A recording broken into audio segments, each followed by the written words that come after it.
With Ragnarok Zero Global Open Beta 2 coming to an end, I kinda came up with a nice little list of very useful tips and things that I figured not a lot of people knew, so I wanted to share with you because they just make your journey that much easier.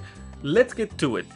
Alright, to start with, do your quests. And I mean the quest that starts the moment you log in. There's a girl by a counter in Izlut Shiratura Academy that gets you to your first job within like 2 minutes, and then please do continue the quest line until you finish the one in Payon and land in actually one of the 3 other cities. So you're gonna either land in Frontera, you're gonna land in Morrock, or you're gonna land in Geffen.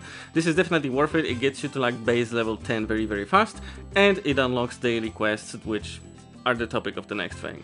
Next up, do the very early hunting quests with Chaos, depending on whichever city you are in. I'm currently in Geffen, as you can see on the screen.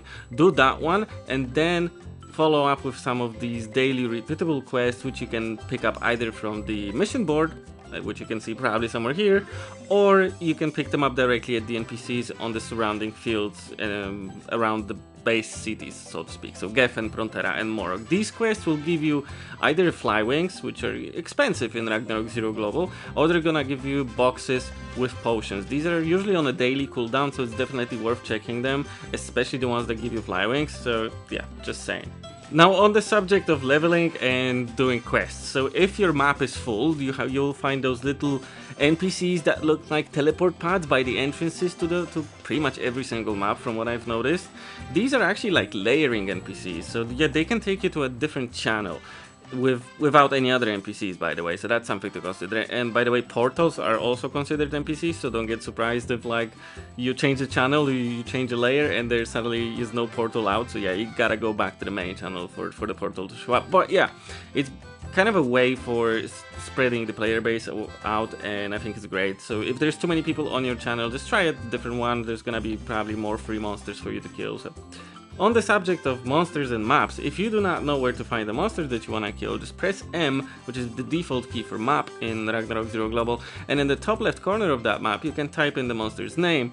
The map then is gonna indicate by, you know, towering little porings on itself, the density of that monster on any field that they spawn on, which is just a great thing if you're just kind of new to the game or coming back after, you know, a long break or something, just new to the Zero environment. Very cool. Do not forget you can teleport directly using the map by clicking the move button and paying with either one of the 3 options available. Next up, you cannot successfully farm monsters if you keep running out of SP for most classes, and Ragnarok Zero Global does away with that by introducing a kind of a milk merchant, which is kind of a cheese merchant as well. They can be found in, I think, every single city, the main city, so Frontera, Geffen for sure. I haven't really checked Morrock, but I'm pretty sure she's there, and she sells cheese, which is basically an SP potion, for like 28 zeni, and then you can discount that, so that what that's gonna be like 25 zeni after discount, so pretty much for free. On the subject of NPCs, you can buy stunners from NPCs, but you gotta go to Morrock, which is in the top right section of the city. There's an NPC that basically sells stunners for like 1,500 zeni. I don't remember exactly, it's gonna be on the footage, so yeah, go ahead and grab it if you like it. More NPC trivia, or quality of life improvement, so to speak. Now every tool dealer seems to be selling the same assortment of goods, including 2 new, like completely new items to me, which are the catalogs that you use to find the merchant that's selling the item that you're typing into that catalog. So one of them is just finding the item, and the golden one is actually allowing you to purchase the item from the window that it opens directly. So that's pretty cool.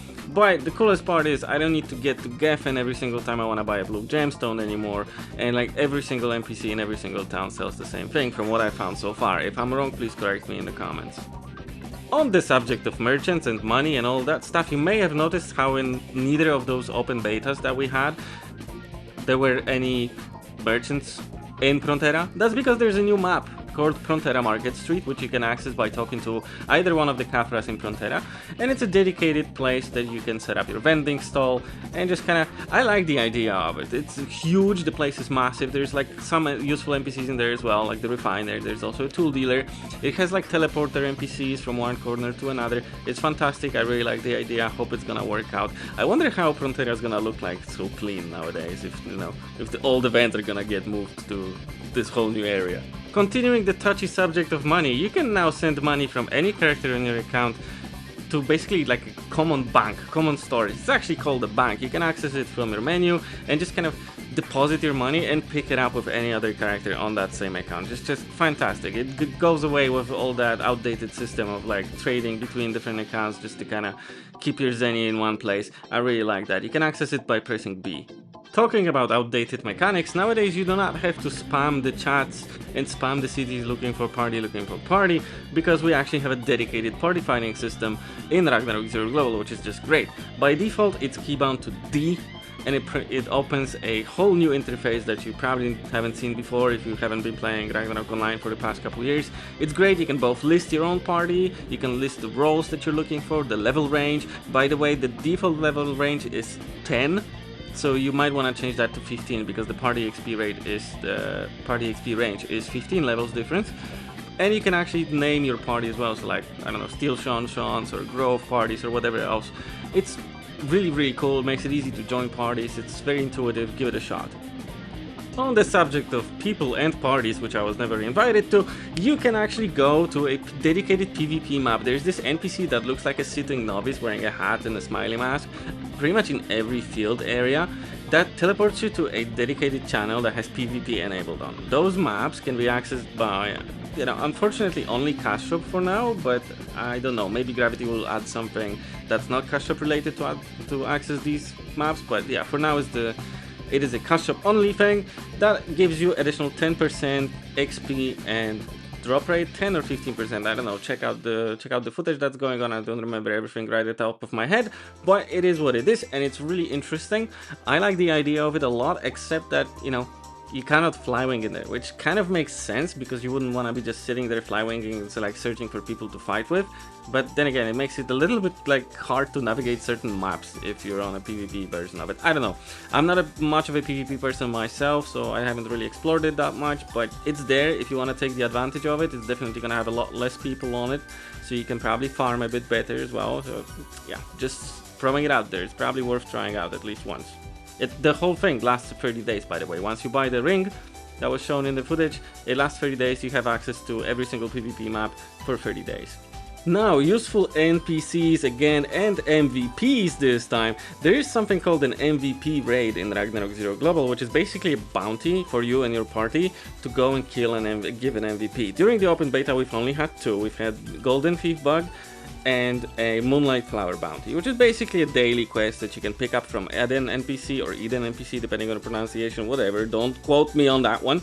And you just go ahead and kill like a different, I guess, version of the MVP. I'm not really sure. It was definitely different during the open beta. I'm not sure how it's gonna be in the release, but it was adequately difficult, not gonna lie. There's a PvP version of it, but nonetheless, even if you do the PvE version of it for like probably different rewards, I'm not sure if it's different really, you get very useful boxes like the one shown on the screen. There's actually blacksmith blessings in them, a lot more fragments in them, and you can actually change those fragments into more blacksmith blessings and like a bunch of different things. So once the game releases, definitely go check that out. If you're an MVP fiend, you're gonna have so much fun with this because it's not instanced. You're actually gonna have to probably time the monster and compete with other parties to make it happen. Like, it's not for me, but if you're an MVP type of person, definitely check it out. It's so much fun for you.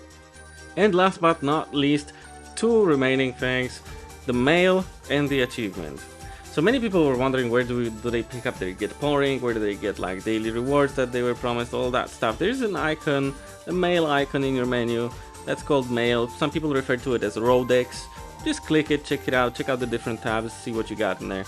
Also, do not forget to go for your achievements. Some of them actually give you like increased agi, the full buff of increased agi. This may seem minor, but it's actually quite helpful. It's a free buff from time to time. You can save it for like moving around. I don't know, it's worth checking out. Some of them give you like coins, a little bit of Zenny, some of them give you a title. It's kind of fun, it's a nice little flavor, definitely give it a shot. So that's about it. Thank you so much for watching. If you think I forgot something, please let me know in the comment section. It's a nice community effort to kind of bring those pieces together and make like nice compilation videos and kind of guides, so definitely go do that. I never say no to this. And join my Discord on midgardhub.com. You can find the link to it.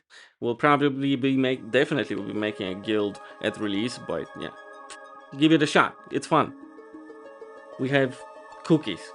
Maybe you will maybe win the lottery if you join. Maybe, who knows? it might happen someday if you play the lottery.